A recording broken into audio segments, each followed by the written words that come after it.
Well, that took a turn, didn't it? Just when you thought Strange New Worlds couldn't surprise you any further, along comes an episode with Klingon zombies, killer plants, and enough emotional punches to make even a hardened Starfleet veteran reach for their emergency Romulan ale. In this video, I'm diving deep into Shuttle to Kenfori, the third episode of Strange New Worlds Season 3. We've got moral dilemmas, monstrous mutations, and a couple of wild theories that you might just want to stick around for, including one that involves werewolves. Yes, you heard me. So, whether you're still reeling from what happened or trying to piece together the clues, grab a medkit and a phaser because things are about to get spory. And stick around to the very end if you like post-credit moments and cheesy jokes.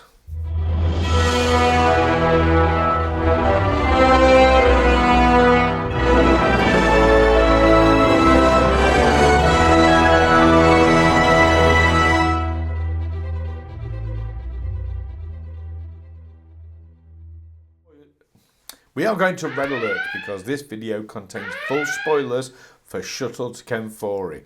So if you haven't seen it yet, you might want to set course back here later. Right then, this week we follow Captain Pike and Dr. Mbenga on a mission to the restricted planet Kenfori in search of a rare plant that could help with Marie Batel's rapidly declining condition. And yes, if you saw my review of episode 1, you'll know I had a theory about Batel, and let's just say that warning klaxon is growing louder. On Kenfori, things go full horror. The genetically modified flora has infected every visitor to the planet, turning humans and Klingons alike into aggressive, zombified husks. Cue a surprise appearance. The daughter of Ambassador Dakra, remember him from Under the Cloak of War, who tracks Mbenga to the planet seeking revenge for her father's death. But in a final act of sacrifice, she buys Pike and Mbenga the time they need to escape and retrieve the cure. Well, sort of a cure. A bit more on that later. But let's start with what was good about this episode because there's quite a bit. First off, magical healing plants, straight out of a manga playbook, and it's a trope I'm all here for. It brings a mythic quality to the story while tying it to grounded Star Trek bioethics. And I love how this episode taps into real horror tradition. The zombies aren't just space monsters, they're engineered by genetic tampering. In horror, this tracks perfectly. Fear of technology gone too far has always been a key ingredient. Nuclear fear in the 50s gave us things like giant ants. Satanic panic gave us the Omen. And now we've got zombified Klingons in the 25th century thanks to genetic modifications. And yes, the plant's name, chimera, that's not subtle and I love it. The tone was perfectly handled too. Dark, but not too dark, and still emotionally resonant. And while I didn't have a chance to rewatch Dawn of the Dead ahead of this episode, I'd love to know what other Easter eggs I might have missed. Now, I did spot that Kenfori is an actor in Dawn of the Dead, and that that would be a teaser for this episode. I mentioned that in my breakdown of the episode titles. So enough of you ask in the comments. I might just do an episode purely on Easter eggs in this and other episodes.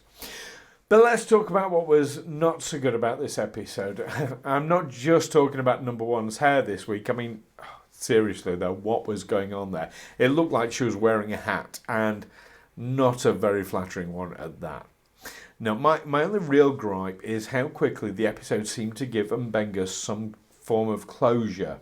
The daughter of the man he killed shows up, confronts him, and then dies a heroic death, freeing him from the burden. It feels like we skipped a few therapy sessions there. I sincerely hope that that wasn't the end of that particular thread, because I think it deserves a lot more exploration and that there is more to it to come. But really, you're here for the batshit theory, am I right? Let's revisit Marie Batel. The signs are everywhere now. She's still unwell. There's repeated mentions about how she's not fully recovered. The plant itself is called chimera, and in mythology, a chimera is a hybrid creature composed of multiple animals. So here it is. I believe Marie is being slowly transformed into some kind of weregorn. Yes, like a werewolf, but make it a lizard. She's infected, but not symptomatic yet. Her transformation is going to be slow, maybe even subtle, until a key moment when Pike realises that he has to stop her with a phaser. And if you know your werewolf stories, there's always that trope. The monster must be killed by the one who loves them.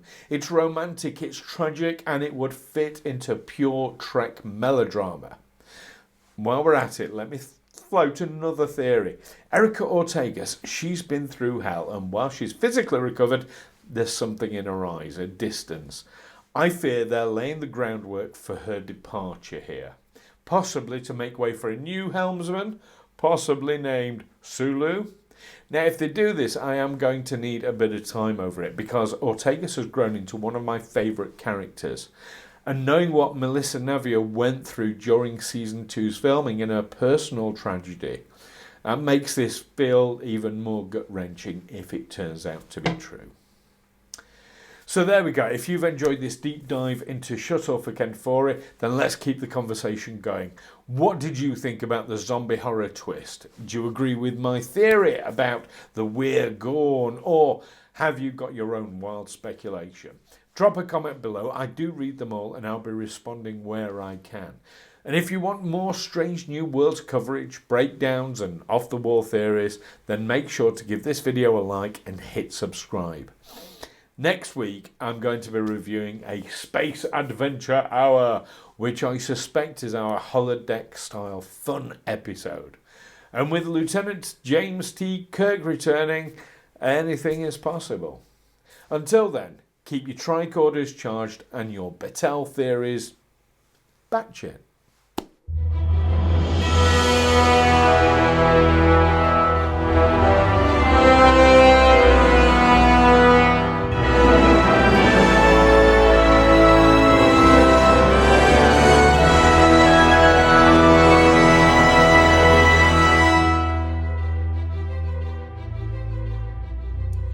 Why don't Klingon zombies eat Starfleet clowns? Because they taste funny.